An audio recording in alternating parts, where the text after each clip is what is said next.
الحمد لله وكفى وسلام على عباده الذين اصطفى أما بعد فأعوذ بالله من الشيطان الرجيم بسم الله الرحمن الرحيم إن المنافقين يخادعون الله وهو خادعهم وإذا قاموا إلى الصلاة قاموا كسالى يراءون الناس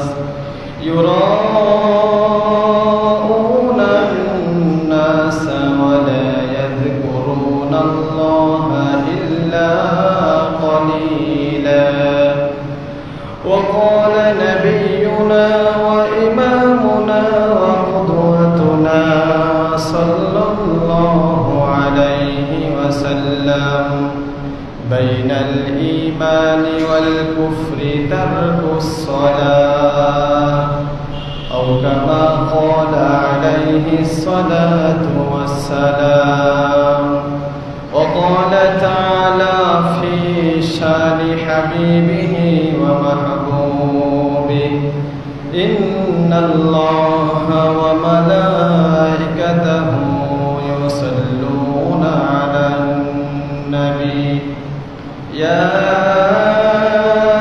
أيها الذين آمنوا صلوا عليه وسلموا تسليما اللهم صل على محمد وعلى آل محمد كما صليت على إبراهيم وعلى آل إبراهيم إنك حميد مجيد اللهم بارك على محمد وعلى آل محمد كما باركت على إبراهيم وعلى آل إبراهيم إنك حميد مجيد بلغ العلا بكماله كشف الدجى بجماله حسنت جميع خصاله صلوا عليه وآله سبحانك لا علم لنا إلا ما علمتنا إنك أنت العليم الحكيم اللهم إني أعوذ بك من شر لساني ومن شر بصري ومن شر سمعي ومن شر قلبي ومن شر مني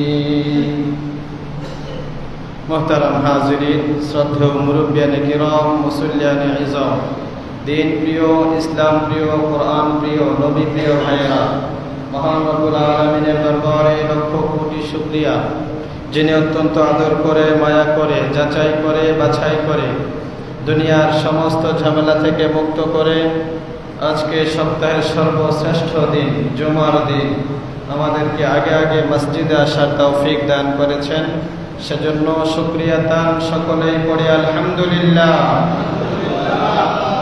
লক্ষ কোটি দুরূদ ও সালাম বিশ্ব মানবতার মুক্তির দূত আকায়ে নামদারে তাজদারে মদিনা সরকারে দু আলম সরওয়ারে দু আলম সরওয়ারে কায়নাত রহমাতুল লিল আলামিন কুদওয়াতুল লিল মুমিনিন ইমামুল মুরসালিন খাতামুন নবিয়্যিন হযরত মুহাম্মদ মুস্তাফা সাল্লাল্লাহু আলাইহি ওয়াসাল্লামের উপর মুহতারাম হাজিরিন গত 6 সপ্তাহ যাবত আমরা আলোচনা করছিলাম নামাজের বিষয়ে এরই ধারাবাহিকতায় আজকেও আমরা নামাজ সংক্রান্ত আলোচনাই করব আজকে আমরা এই নামাজের ধারাবাহিক আলোচনার ধারাবাহিকভাবে যে চলে আসছিল সেটা আজকে সমাপ্তি হবে।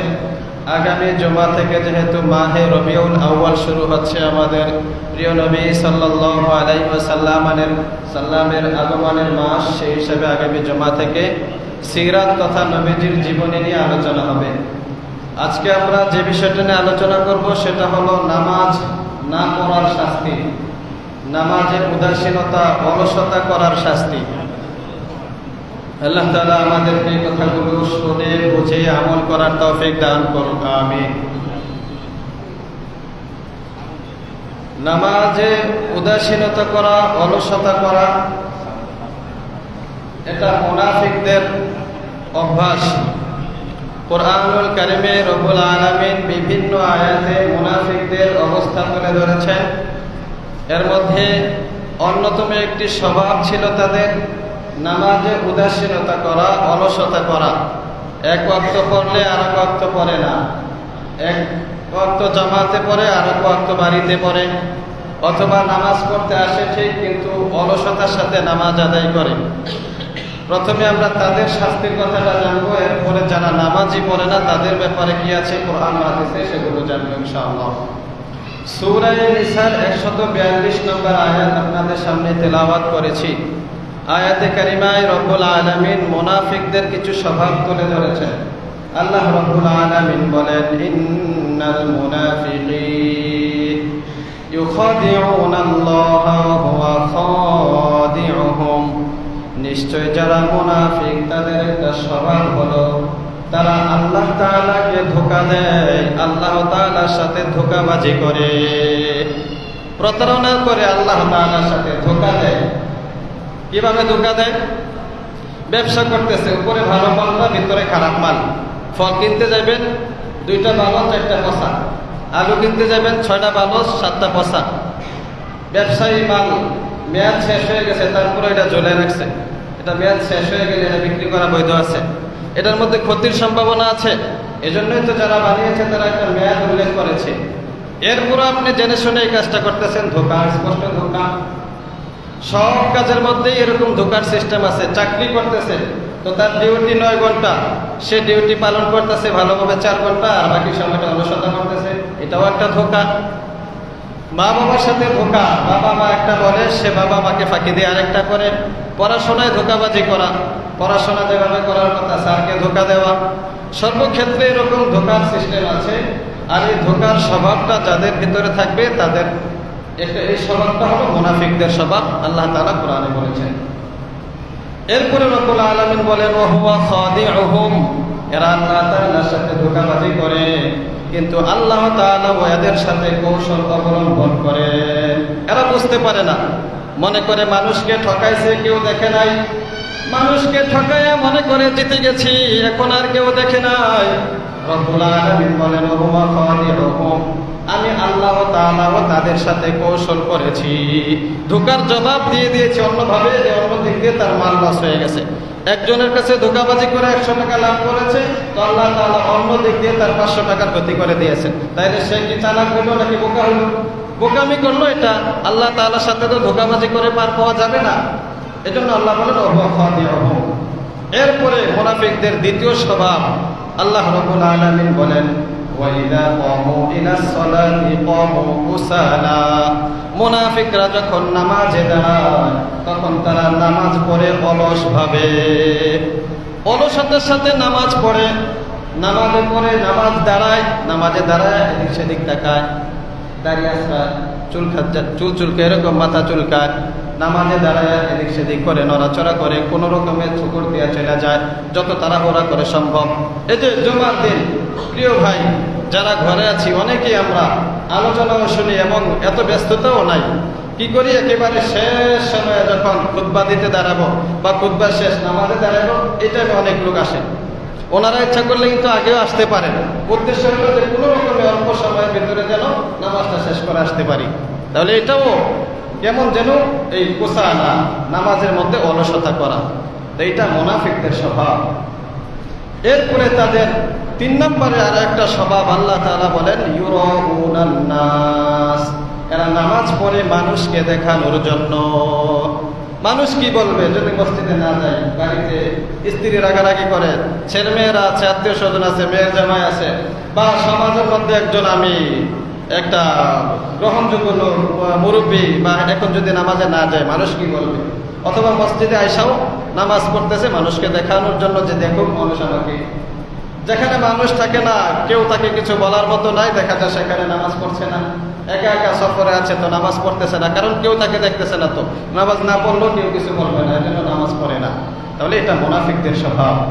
ওয়ালা ইয়াযকুরুনাল্লাহা ইল্লা কলিলা, মুনাফিকদের আরেকটা স্বভাব হলো তারা আল্লাহ তাআলার জিকির করে না, আল্লাহ তাআলাকে স্মরণ করে না, তবে খুব কম স্মরণ করে, সামান্য সময় স্মরণ করে, এছাড়া আল্লাহকে বেশিভাবে স্মরণ করে না। অথচ নামাজের মধ্যে পুরাটা সময় আল্লাহ তাআলার জিকির, আল্লাহ তাআলার স্মরণ। সূরা তাহার মধ্যে আল্লাহ রাব্বুল আলামিন বলেন, আকিমিস সালাতা লিযিকরি, নামাজ কায়েম করো আমার স্মরণের জন্য। নামাজ পড়লে পুরাটা সময় আমাকে স্মরণ করা হয়। তাহলে মুনাফিকরা আল্লাহ তাআলাকে স্মরণ করে না, মানে নামাজে দাঁড়িয়েও তারা আল্লাহ তাআলাকে স্মরণ করে না সামান্য সময় ছাড়া। তাহলে নামাজ ছাড়া বাহিরের সময়টাতে কি পরিমাণ আল্লাহকে স্মরণকে বোঝা গেল, আল্লাহ তাআলাকে স্মরণই করে না।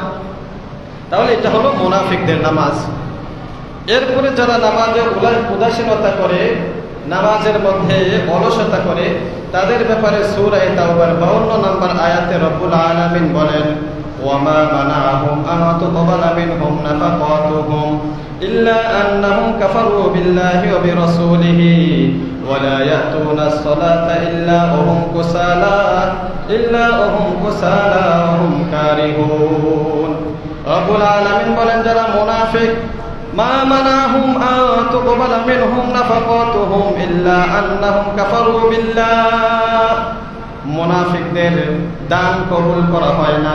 মুনাফিকরা যে দান করে, বিভিন্ন জায়গায় অনেক দান খয়রাত করে, আল্লাহ রাব্বুল আলামিন বলেন তাদের দানকেও কবুল করা হয় না। কেন দানকে কবুল করা হয় না? ইল্লা আন্নাহুম কাফারু বিল্লাহ। এক নম্বর কারণ হলো তারা আল্লাহ তাআলার সাথে কুফরি করে ফেলেছে, ও রাসূলি ওয়া বিরাসূলিহি, এবং আল্লাহর রাসূলের সাথেও কুফরি করে ফেলেছে। অর্থাৎ মনে প্রাণে আল্লাহ এবং আল্লাহর রাসূলকে বিশ্বাস করছে না। মুনাফিক যারা হয় তারা কাফেরই, কাফেরদের মতোই তাদের সব, কিন্তু পার্থক্য হলো কাফেররা বাহ্যিকভাবেও আল্লাহকে অস্বীকার করে, গোপনেও অস্বীকার করে, প্রকাশ্যেও অস্বীকার করে, আর মুনাফিকরা প্রকাশ্যে স্বীকার করে, গোপনে অস্বীকার করে। ভিতরে ভিতরে আল্লাহ আর আল্লাহর রাসূল, আখিরাত, কিয়ামতের দিবস এগুলো বিশ্বাস করে না, কিন্তু বাহ্যিকভাবে দেখায় পাক্কা মুসল্লি, ভালো মানুষ, মুসলমান, কিন্তু বাস্তবে সে মুসল্লি নয়, প্রকৃতপক্ষে সে মুসলমানই নয়। এজন্য আল্লাহ রাব্বুল আলামিন বলেন তাদের দানও কবুল করা হয় না। তার কারণ এক নম্বরে তারা আল্লাহ এবং আল্লাহর রাসূলের সাথে কুফরি করে ফেলেছে।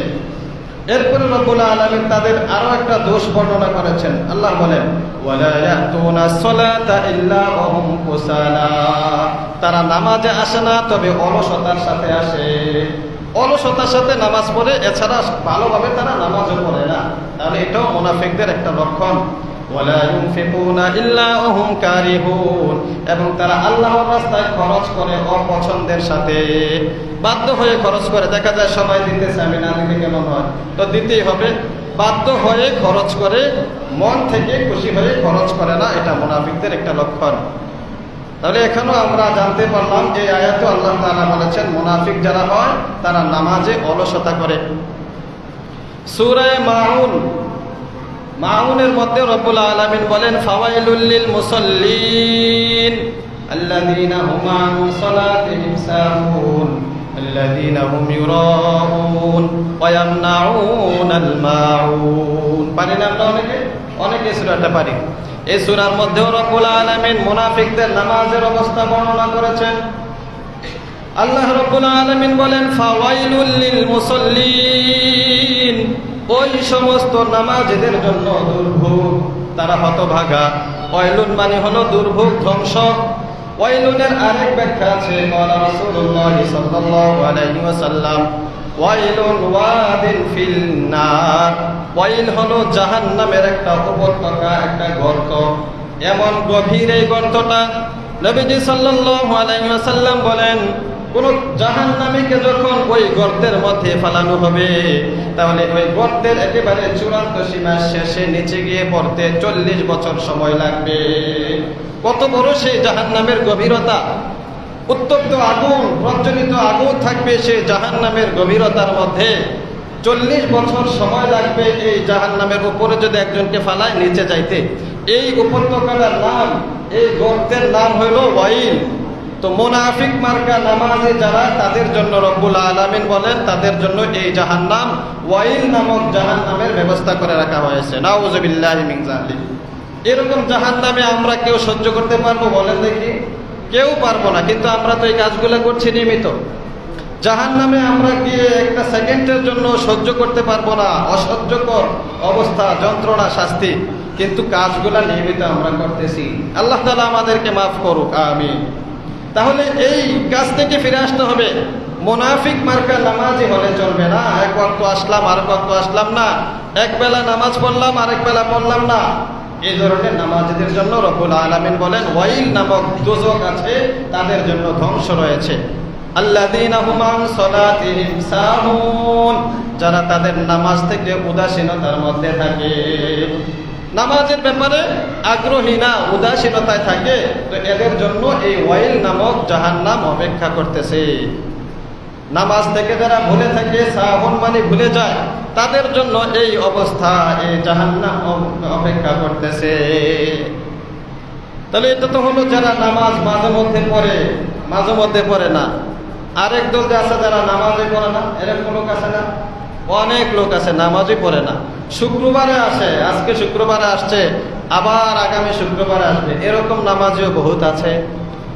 আবার এমনও আল্লাহর বান্দা আছে সারা বছর যায়, 360টা 65টা দিন যায়, একদিনও ফজরের নামাজে মসজিদে আসে না। আছে না এরকম লোক? রমজান মাসে আসছে মনে করেন, এখানেও খুঁজলে পাওয়া যাবে। রমজানে নামাজ পড়ছে, ফজরের নামাজ জামাতে, এছাড়া সারা বছর আর কোনোদিন সে জামাতে নামাজ পড়ে নাই, মসজিদে আসে নাই। তাহলে এই নামাজীদের অবস্থাটা কি হবে?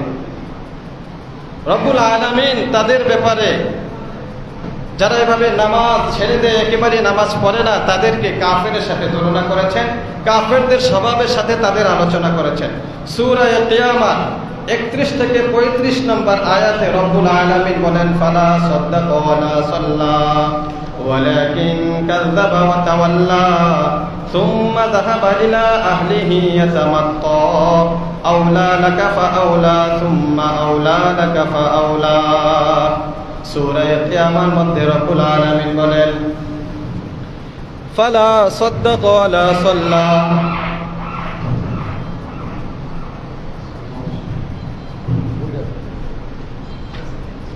সূরা কিয়ামতের মধ্যে রব্বুল আলামিন বলেন ফালা সাদ্দাকা ওয়ালা সাল্লা। কাফেরের অবস্থা বর্ণনা করেছেন। এই কাফের, সে তো আল্লাহকে বিশ্বাসও করে নাই, নামাজও পড়ে নাই। ওয়ালাকিন কাযযাবা ওয়া তাওয়াল্লা, কিন্তু সে করেছেটা কি? কাযযাবা, অস্বীকার করেছে, মিথ্যা প্রতিপন্ন করেছে, বিশ্বাস করে নাই। নামাজের কথা বললে বিশ্বাস করে নাই, কোরআন ও হাদিসকে বিশ্বাস করে নাই। ওয়া তাওয়াল্লা, এবং মুখ ফিরিয়ে নিয়েছে। ওয়াজ করে তাকে নসিহত করানো হচ্ছে, সে কোনো পাত্তাই দিচ্ছে না। মুয়াজ্জিন সাহেব জামাতে আসার জন্য আযান দিচ্ছে, সে কোনো পাত্তাই দিচ্ছে না। রব্বুল আলামিন বলেন এটা কাফেরের স্বভাব।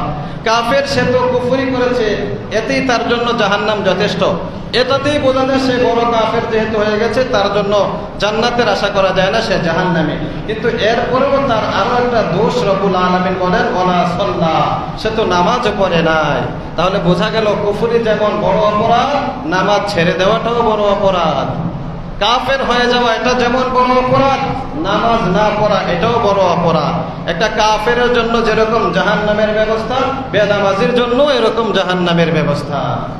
রব্বুল আলামিন বলেন ওয়ালাকিন কাযযাবা ওয়া তাওয়াল্লা সুম্মা যাহাবা ইলা আহলিহি ইয়াতামাত্তা, এরপরও তার কোনো অনুশোচনা নাই, অনুভূতি নাই।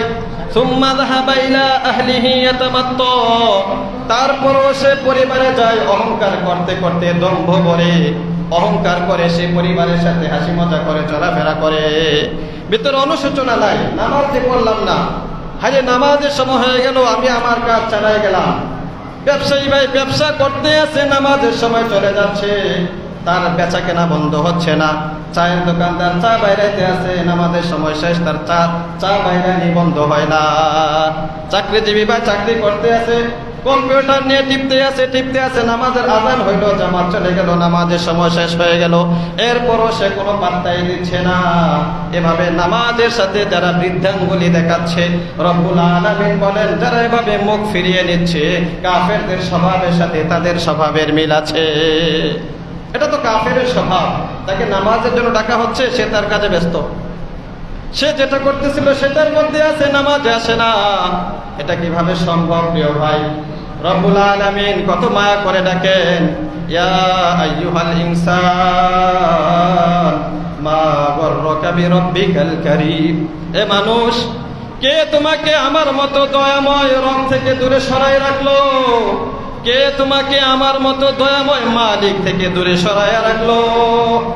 পাকিস্তানের মাওলানা তারেক জামিল দামাত বারাকাতুহু উনি বলেন, রব্বুল আলামিন কেমন যেন এই আয়াতের দ্বারা বান্দাকে তার কোলে তুলে নিচ্ছেন, কোলে টেনে আইনা বলতেছেন, বান্দা যেমনি ভাবে মা, আপন মা তার সন্তানকে কোলে নিয়ে, সন্তান যদি অনেকদিন যাবত না আসে, রাগ করে চলে যায়, ছেলে মেয়ে বাড়ি ছেড়ে চলে গেছে, অনেকদিন পরে আসার পর দরদি মা যেমন সন্তানকে তার বুকের সাথে জড়াইয়া ধরে বলে, বাবা এতদিন কোথায় ছিলা? বাবা তোমাকে এতদিন দেখলাম না, আমাকে ভুলে কিভাবে তুমি ছিলা? তারেক জামিল দামাত বারাকাতুহু উনি বলেন, রব্বুল আলামিনও কেমন যেন তার বান্দাকে এভাবে বুকে টেনে নিয়ে চলে বলেন, বান্দা এতবার তোকে ডাকলাম, নামাজের জন্য ডাকলাম, কেন আসলি না? প্রতিদিন মুয়াজ্জিন সাহেব 5 বার ডাকলো, কোরআনের আয়াত পড়ে শোনানো হলো, হাদিস শোনানো হলো, এরপরও কেন আসলি না রে বান্দা? আমাকে কেন স্মরণ করলি না? মা বাবার মহব্বত তো এরকম, সন্তান না আসলে মা পাগল করা হয়ে যায়, ডাকতে থাকে সন্তান, আমার ছেলে আমার মেয়ে কোথায় গেলে, কেন আসলে না? ফোন না দিলেই মা বাবার অবস্থা খারাপ হয়ে যায়। আমি আমার মায়ের সাথে প্রতিদিন ফোনে কথা বলতাম, একদিন ফোনে কথা না বলার কারণে মা পরের দিন আমার ফোন দিতেন, বাবা ফোন দিলি না কেন, কি সমস্যা? একদিন ফোন না দিলি পরের দিন আমায় ফোন দিতেন, বলতেন কি অবস্থা, ফোন দিলি না কেন? আমার মনে হয় সব সন্তান যারা আছে সবার মা বাবা এরকম হয়ে থাকে, বাধ্য সন্তান যারা, মা বাবা আর সন্তানের প্রতি এই ভালোবাসাটা। তারেক জামিল দামাত বারাকাতুহু উনি বলেন, মা আর বাবা ওনাদের ভালোবাসা সন্তানের প্রতি যদি এরকম হয়ে থাকে, তাহলে রব্বুল আলামিনের ভালোবাসাটা কি এটা থেকে আরো কম? রব্বুল আলামিনকে বান্দাকে এর চাইতে আরো কম ভালোবাসেন? বরঞ্চ 100 ভাগের 99 ভাগ ভালোবাসা মহব্বত রব্বুল আলামিন নিজের কাছে রেখে দিয়েছেন, বান্দাকে এত ভালোবাসেন। 1 ভাগ ভালোবাসা দুনিয়াতে দিয়েছেন, এর কারণে মা বাবা স্ত্রী সন্তানের প্রতি এত মহব্বত ভালোবাসা থাকে। তা আমি রব এত ভালোবাসি বান্দাকে, এতবার ডাকি, তারপরও বান্দা কেন মসজিদে আসে না? ফজরের সময় বান্দার ঘুমই ভাঙে না, প্রতিদিন ফজরের ওয়াক্ত হচ্ছে যাচ্ছে, নামাজ হচ্ছে যাচ্ছে, মসজিদে নিয়মিত আজান হচ্ছে, জামাত হচ্ছে, মসজিদে আসতেছি না। 365টা দিন বছরে দেখা যায় একদিনও ফজরের সময় মসজিদে নাই। 1 কাতার মুসল্লি হয়, কোন সময় 1.5 কাতার মুসল্লি হয়, অথচ এই মহল্লার যারা নামাজি আছে, প্রাপ্ত বয়স্ক পুরুষ আছে, এরা মসজিদে আসলে তা জায়গা দেওয়া সম্ভব হবে না। পুরা 4তলা মসজিদ ভরে যাবে যদি প্রাপ্ত বয়স্ক সব পুরুষেরা মসজিদে আসে, যারা ভাড়াটিয়া সহ এই এলাকাতে যারা বসবাস করে। কিন্তু ফজরের সময় কয়জনে আমরা রবের ডাক শুনি? রব আমাদেরকে মায়া করে ডাকেন আর আমরা নাক ডেকে ঘুমাই। প্রিয় ভাই, এটা কোনো বাধ্য বান্দার কাজ হতে পারে না, এটা কোনো ফরমাবরদার গোলামের কাজ হতে পারে না। গোলাম তো এরকম হয় না, এটা তো গোলামই হইতে পারে না যে গোলামকে আমি বারবার ডাকবো আর সে আমাকে বৃদ্ধাঙ্গুলি দেখিয়ে চলে যাবে। আপনার কাজের লোক যাকে আপনি ঘরে কাজ করার জন্য রাখছেন, এর 3টা ডাক দিবেন, যদি না আসে আর পরে তো তার আপনি বিদায় করে দিবেন, ঠিক কিনা? বেতন কেটে দিবেন, শাস্তি দিবেন। তো আপনি যে রবের নাফরমানি করতেছেন, আপনাকে যে এত এত লক্ষ কোটি টাকার সম্পদ দিয়ে রাখছেন, চক্ষু 2টা দিয়ে রাখছেন, কান দিয়ে রাখছেন, হাত দিয়ে রাখছেন, পাও দিয়ে রাখছেন, এগুলোর দাম কত একদিন হিসাব করছেন? হাসপাতালে গিয়ে মাঝে মধ্যে ডাক্তারের জিজ্ঞাসা করবেন যে একটা চোখের দাম কত, একটা হাতের দাম কত, যাদের কিডনি নাই কিডনি বসাইতে কত টাকা লাগে, রক্ত, কত মানুষের রক্তের শূন্যতা, রক্ত দিতে হয়। তো আপনার শরীরে আল্লাহ তাআলা এতগুলো দামি দামি জিনিস দিয়ে রেখেছেন, এগুলোর গোলামি করতে গেলে তো আপনার সারা জীবন শেষ হয়ে যাওয়ার কথা, সেজদা দিয়ে থাকতে থাকতে। কিন্তু আপনি আমি কতটা ফরমাবরদার গোলাম হইতে পারলাম? গতকালকে ছাত্রদেরকে পড়িয়েছি, সূরা আনআমের মধ্যে আল্লাহ রাব্বুল আলামিন বলেন, قل أرأيتم إن أخذ الله سمعكم وأبصاركم وختم على قلوبكم من إله غير الله يأتيكم به انظر كيف نصرف الآيات ثم هم يصدفون রব্বুল আলামিন বলেন, ও আমার হাবিব, ও আমার বন্ধু, আপনি আপনার উম্মতদেরকে জানায়া দেন, তাদেরকে জিজ্ঞাসা করেন, আরো আইতুম ইন আখাযাল্লাহু সামাকুম ওয়া আবসারাকুম, ও আল্লাহর বান্দারা বলো দেখি, যদি আল্লাহ তাআলা আখাযাল্লাহু সামাকুম, তোমাদের শ্রবণ শক্তি নিয়ে নেন, কানে শোনার মতো শক্তি যদি আল্লাহ তাআলা নিয়ে যান, ওয়া আবসারাকুম, চোখের দৃষ্টি যদি রব্বুল আলামিন নিয়ে যান, ওয়াখাতামা আলা কুলুবিকুম, তোমাদের কলবের মধ্যে যদি রব্বুল আলামিন মোহর মেরে দেন, তোমাদের বিবেক বুদ্ধি যদি রব্বুল আলামিন নিয়ে যান, যদি তোমরা পাগল হয়ে যাও, মান ইলাহুন, এমন কোন ইলাহ আছে, কোন মাবুদ আছে, গায়রুল্লাহ, আল্লাহ তাআলা ছাড়া, ইয়াতিকুম বিহি, যে মাবুদে তোমার এই কানের শক্তি, চোখের শক্তি ফিরাইয়া দিবে। কে আছে এমন তোমার কানের শক্তি ফিরিয়ে দেবে আমি ছাড়া? কে আছে এমন তোমার চোখের শক্তি ফিরিয়ে দিবে আমি ছাড়া? কে আছে এমন মাবুদ যে তোমার কলবের মোহর উঠাইয়া দিবে, তোমার মাথার ব্রেন ঠিক রাখবে, এমন মাবুদ কে আছে? মান ইলাহুন, আমি ছাড়া, গায়রুল্লাহ, আমি আল্লাহ ছাড়া এমন কে আছে? কেউ তো নাই তোমার এই শক্তিগুলো ফিরিয়ে দিবে।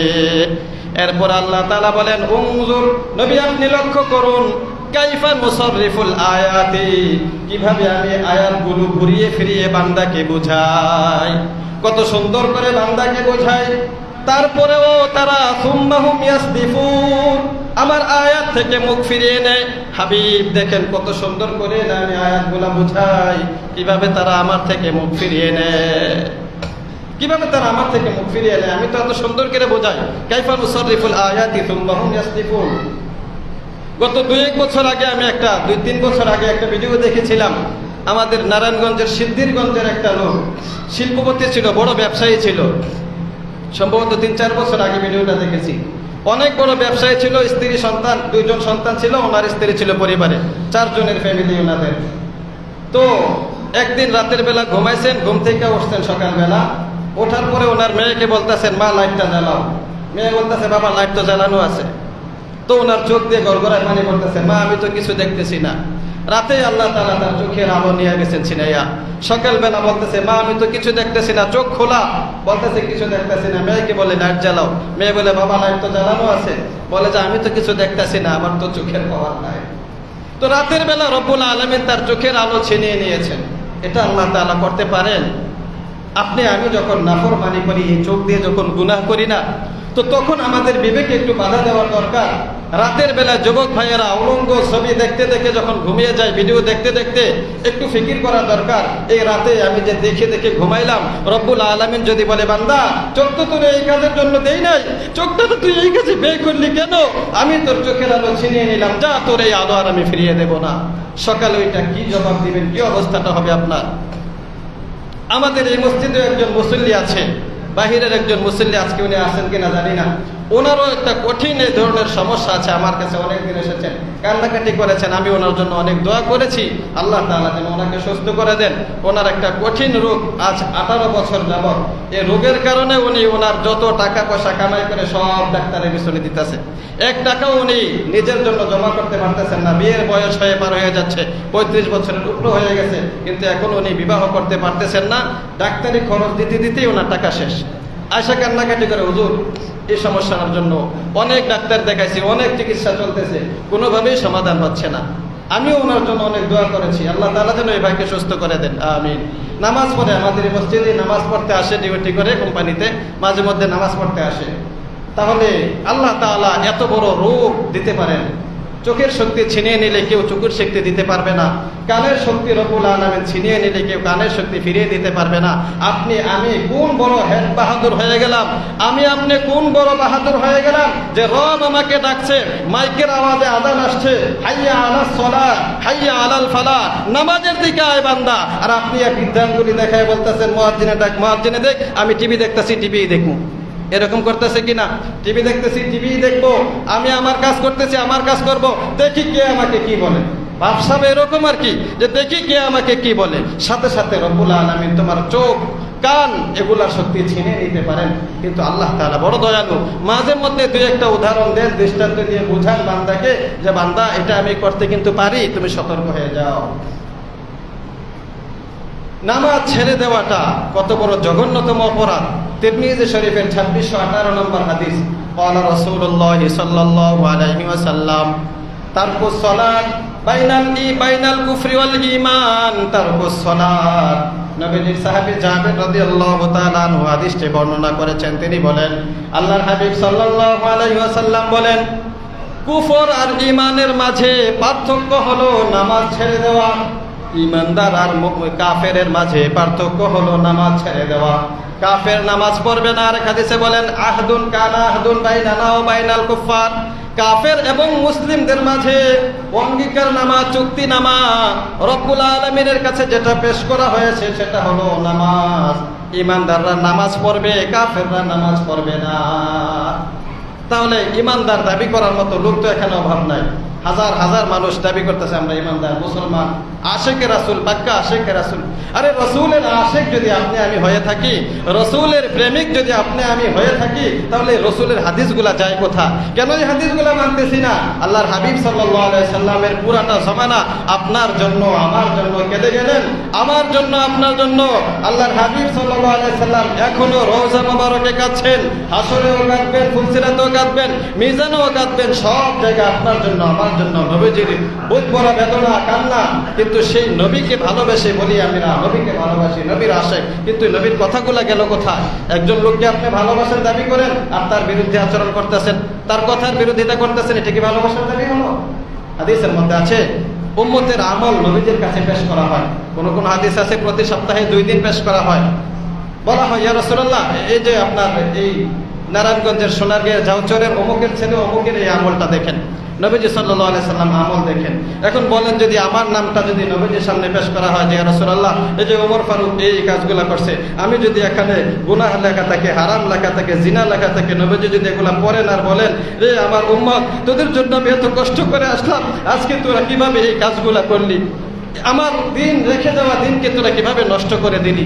আমার আপনার গুনাহগুলা নবীজি দেখবেন আর কাঁদবেন যে আমার উম্মত আমাকে ভালোবাসার দাবি করে, কিন্তু সে করলো নাকি? এই কাজগুলো সে কিভাবে করলো? ফজরেও নাই, জোহরেও নাই, আসরেও নাই, মাগরিবেও নাই, এশাও নাই, 7টা যাবত মসজিদে নাই।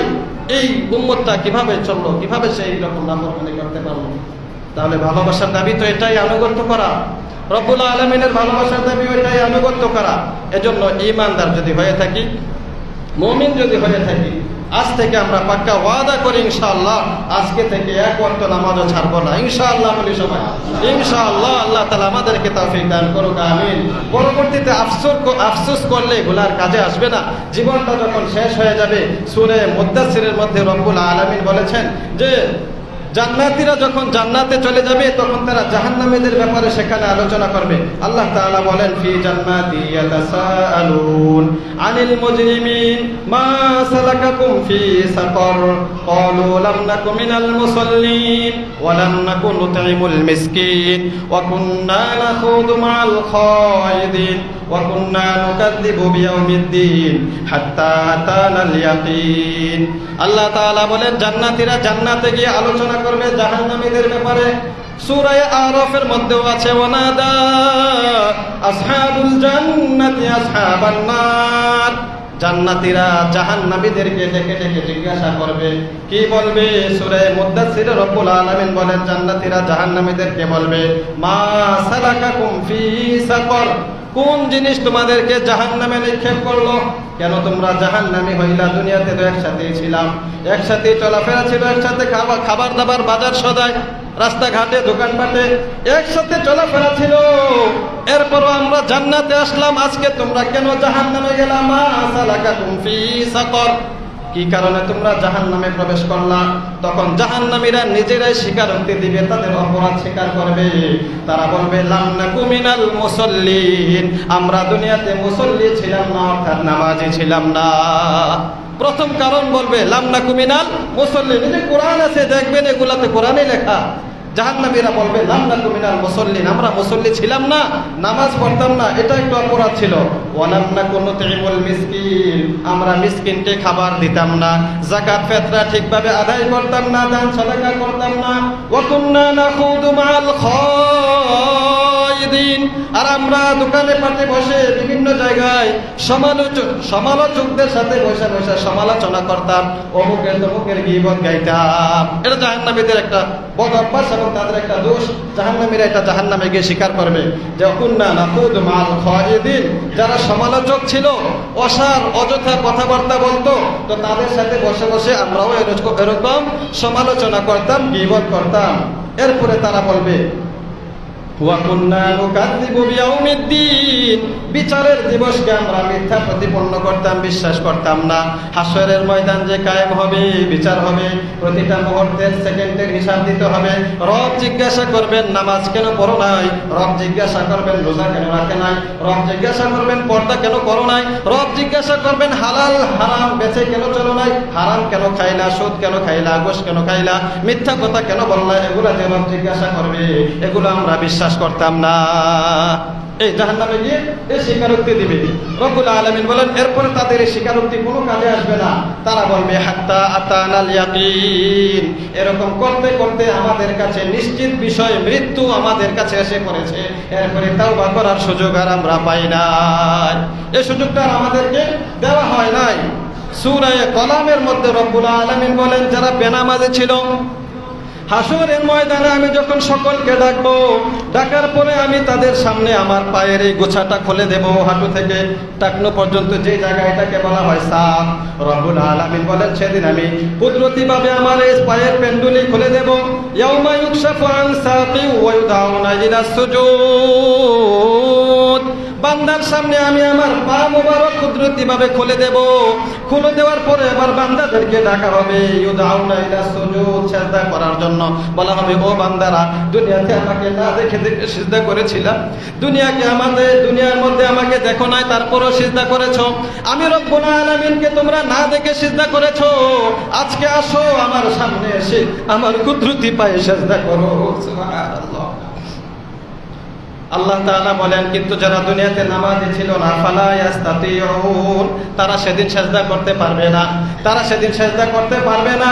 নবীজি বলেন তাদের পিঠের মধ্যে কাঠের মতো শক্ত করে দেওয়া হবে, লইতে পারবে না। রুকুতে যাওয়ার চেষ্টা করবে, রুকু দিতে পারবে না। সিজদায় যাওয়ার চেষ্টা করবে, পারবে না। দুনিয়াতে তো মানুষকে দেখানোর জন্য বহুত নামাজ পড়েছে, কিন্তু সেদিন মানুষকে দেখানোর চেষ্টা করলেও আর পারবে না। আল্লাহ তাআলা বলেন খাশিআতান আবসারুহুম, তাদের দৃষ্টি নিচের দিকে নেমে থাকবে, লজ্জায় তারা মাথা উঠাইতে পারবে না। তারহাকুহুম যিল্লাহ, লাঞ্ছনা তাদেরকে ঢেকে ফেলবে, বেইজ্জতি তাদেরকে ঢেকে ফেলবে। বেইজ্জতির সাথে লাঞ্ছনার সাথে দেখবে তাকায় আছে আমার দিকে আমার ছেলে, আমার মেয়ে, আমার ভাই, আমার বোন, আত্মীয়স্বজন সবাই দেখতেছে আমি সিজদা করতে পারতেছি না, তারা তো ঠিকই সিজদা করতেছে। আহারে আমার কি হলো, আমি তো লইতে পারতাছি না। রব্বুল আলামিন বলেন তার কারণ হলো কি, ওয়াকাদ কানু ইউদআউনা ইলা সুজুদ ওয়া হুম সালিমুন, দুনিয়াতে তারা সুস্থ সবল ছিল, পিঠের মধ্যে এমন কোনো শক্ত কিছু ছিল না, তখন তাদেরকে সিজদায় ডাকা হয়েছিল, তারা সিজদা করে নাই। দুনিয়াতে তাদেরকে ডাকা হয়েছিল কিন্তু নামাজ পড়ে নাই, এজন্য আজকে তাদেরকে এই সিজদার সুযোগ দেওয়া হচ্ছে না, তাদেরকে আজকে নামাজ পড়ারও সুযোগ দেওয়া হবে না, আফসোস করেও আর কোনো কাজে আসবে না। তাফসীরে জালালাইনের মধ্যে গতকালকে পড়িয়েছি, জাহান্নামে যাওয়ার পরে তারা আল্লাহ তাআলার কাছে আবদার করার জন্য ফেরেশতাদেরকে বলবে, জাহান্নামের খজানা তো জাহান্নাম যারা আছে, জাহান্নামের দারোগা রক্ষক, তাদেরকে রক্ষী যারা আছে, এদেরকে বলবে যে উদউ রাব্বাকুম উদউ রাব্বাকুম ইউখাফফিফ আন্না ইয়াওমান মিনাল আযাব, ও জাহান্নামের দারোগারা তোমাদের রবের কাছে একটু আবেদন করো না, আমাদের জন্য একটু দরখাস্ত করো না, ইউখাফফিফ আন্না ইয়াওমান মিনাল আযাব, তিনি যেন আমাদের থেকে একদিন পরিমাণ আযাব কমায়া দেন। এত আযাব আর ভাল লাগতেছে না, এত জাহান্নামের উত্তপ্ত আগুনের মধ্যে আছি, ভালো লাগে না। ইউখাফফিফ আন্না ইয়াওমান মানে একদিন যেন আমাদের থেকে আযাব কমায় দেয়, রবের কাছে আবেদন করো। ফেরেশতারা জবাব দিবে, না না না, আমরা কোনো নাফরমানের জন্য, কাফেরের জন্য, বেনামাজির জন্য আজকে রবের কাছে সুপারিশ করতে পারবো না। ফালা নাসফাউ লিল কুফার, কাফেররা জবাব দিবে, ফেরেশতারা জবাব দিবে, আমরা আজকে কাফের যারা আছে, বেনামাজি যারা আছে, তাদের জন্য রবের কাছে সুপারিশ করতে পারবো না, সুপারিশ করবো না তাদের জন্য। সময় তো দেওয়া হয়েছিল। অতএব প্রিয় ভাই, আপনার আমার দৃঢ় প্রতিজ্ঞা হতে হবে, পণ হতে হবে। জীবনে যাই হোক, জীবনে যত রকমের সমস্যাই হোক, আমি আপনি রবের নাফরমানি করব না ইনশাআল্লাহ। বলেন ইনশাআল্লাহ। নবীজি প্রিয় সাহাবী মুআজ ইবনে জাবালকে 10টা জিনিসের ওয়াদা করেছেন। এর মধ্যে একটা হলো, মুআজ, তোমাকে যদি হত্যাও করা হয় তারপরে তুমি রবের নাফরমানি করবা না। এটা আমাদের ওয়াদা হতে হবে। মরে গেলে যাব, যদি মরে যাই যাব, বেইজ্জতি হব তো হব, সমস্যা নাই, কিন্তু আমি রবের নাফরমানি করব না। এর মধ্যে বড় নাফরমানি হলো নামাজ ছেড়ে দেওয়া। আল্লাহ তাআলা আমাদেরকে যতদিন বেঁচে থাকি নিয়মিত জামাতের সাথে যেন নামাজ আদায় করতে পারি সেই তৌফিক দান করুক। আমিন। ওয়া আখিরু দাওয়ানা আলহামদুলিল্লাহি রাব্বিল আলামিন।